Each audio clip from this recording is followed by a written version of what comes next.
Mari kita simak apa tujuan otonomi daerah. Sebenarnya, apa itu otonomi daerah? Yuk kita bahas bersama. Otonomi daerah adalah hak, wewenang, dan kewajiban daerah otonom untuk mengatur dan mengurus sendiri urusan pemerintah dan kepentingan masyarakat setempat sesuai dengan peraturan perundang-undangan. Dalam bahasa Yunani, otonomi berasal dari kata autos dan namos. Autos berarti sendiri, dan namos berarti aturan atau undang-undang. Apa itu prinsip otonomi? Prinsip otonomi daerah menggunakan prinsip otonomi seluas-luasnya, dalam arti daerah diberikan kewenangan mengurus dan mengatur semua urusan pemerintah di luar yang menjadi urusan pemerintah yang ditetapkan dalam undang-undang. Prinsip otonomi ada 3.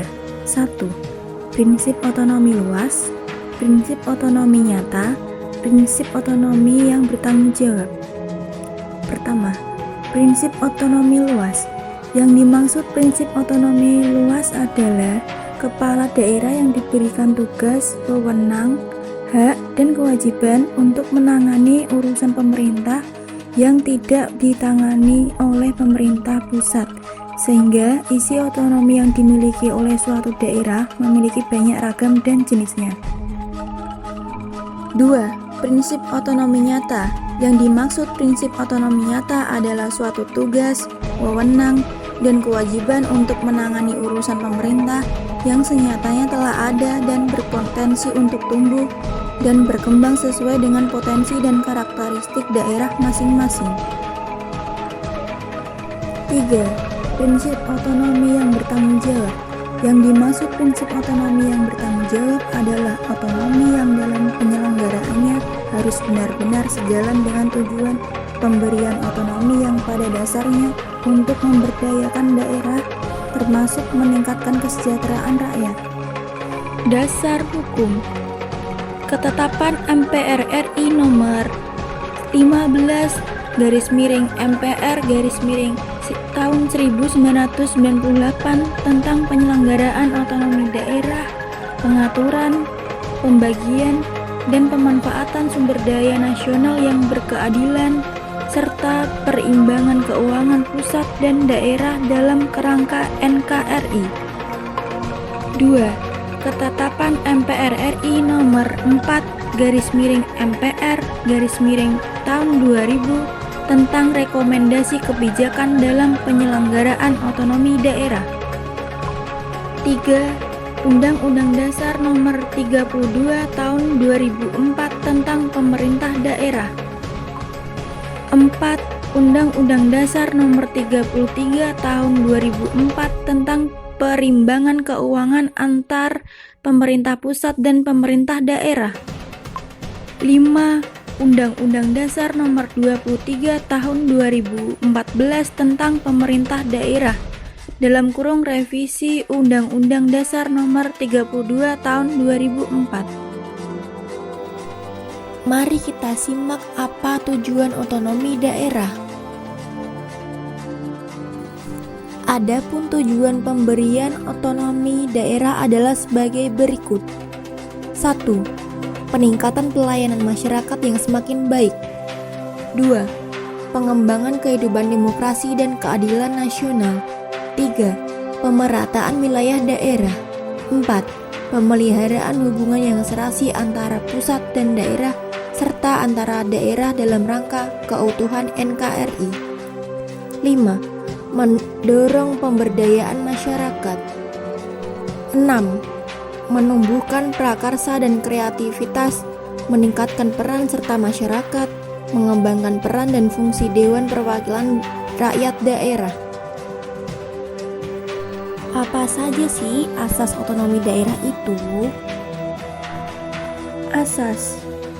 Berdasarkan Undang-Undang Dasar Nomor 23 Tahun 2014 tentang pemerintah daerah terdapat 3 jenis penyelenggaraan urusan pemerintah yang menjadi dasar bagi pemerintah daerah dalam pelaksanaan otonomi daerah, yaitu asas desentralisasi, dekonsentrasi, dan tugas pembantuan.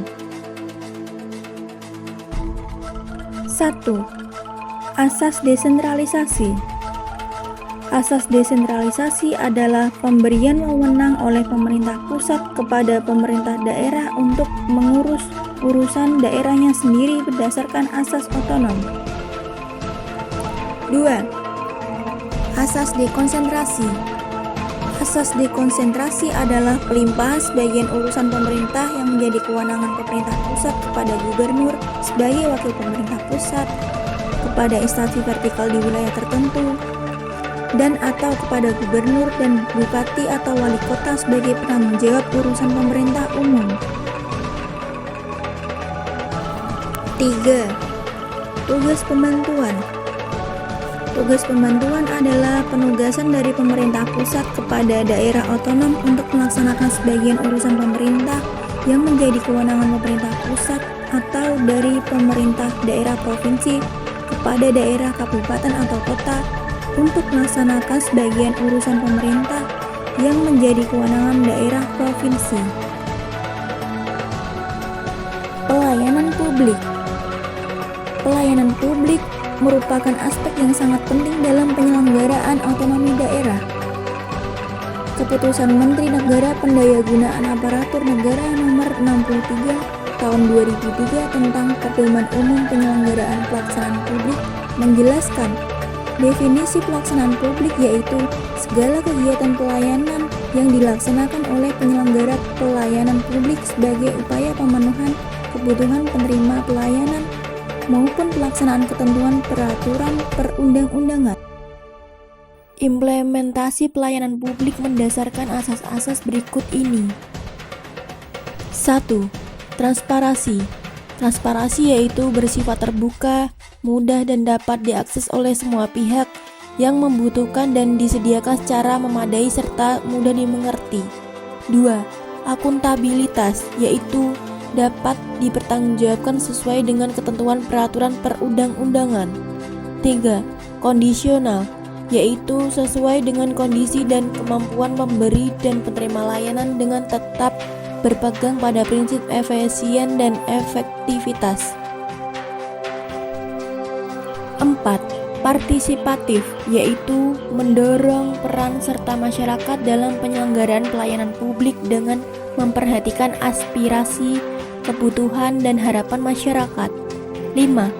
Kesamaan hak yaitu tidak diskriminatif dalam arti tidak membedakan suku, ras, agama, golongan, gender, dan status ekonomi. 6. Keseimbangan hak dan kewajiban yaitu pemberian dan penerimaan pelayanan publik harus memenuhi hak dan kewajiban masing-masing pihak.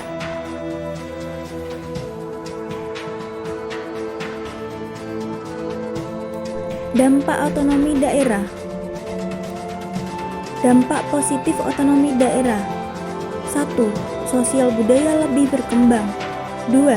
Pertahanan dan keamanan lebih terjamin. 3. Potensi daerah berkembang. 4. Daerah dapat menjadi lebih maju. 5. Dan mudah mengolah sumber daya. Dampak negatif otonomi daerah. 1. Mengikat konflik antar daerah. 2. Pengawasan berkurang. 3. Sibuk dengan daerahnya sendiri. 4. Dan pejabat yang menyalahgunakan kewenangannya. Sejarah otonomi daerah. Pelaksanaan otonomi daerah telah berjalan 23 tahun. Hingga kini terdapat 542 daerah otonom baru yang terdiri dari 34 provinsi, 415 kabupaten, dan 93 kota. Secara umum otonomi daerah berjalan dengan baik. 1. Era kolonial. Kemudian pada tahun 1903, Belanda mengeluarkan desentralisasi yang memberi peluang dibentuknya satuan pemerintah yang memiliki keuangan sendiri. Penyelenggaraan pemerintah diserahkan pada dewan di masing-masing daerah. Namun, kenyataannya, pemerintah daerah hampir tidak memiliki kewenangan. Bahkan hanya setengah anggota dewan daerah yang diangkat dari daerah dan sebagai lainnya pejabat pemerintah. Dewan daerah hanya berhak membentuk peraturan setempat yang menyangkut hal-hal yang belum diatur oleh pemerintah kolonial.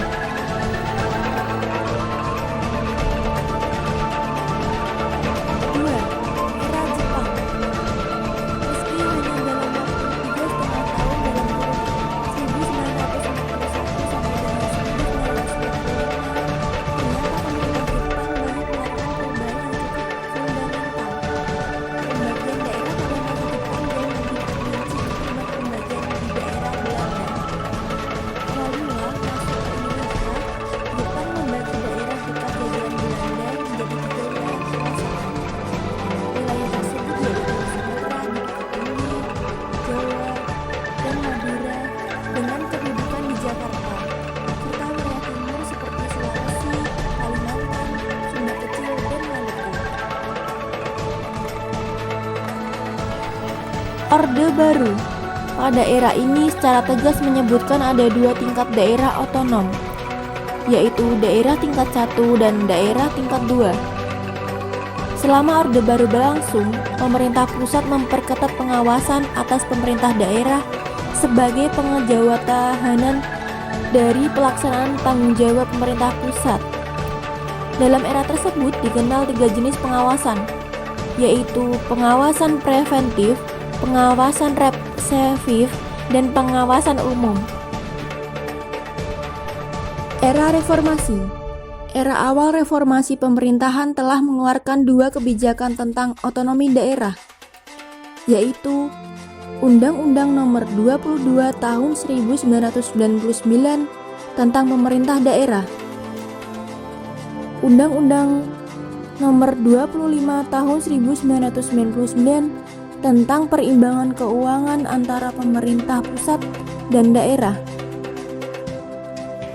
Dalam pengembangannya, kebijakan otonomi melalui undang-undang tersebut dinilai baik dari segi kebijakan maupun implementasinya.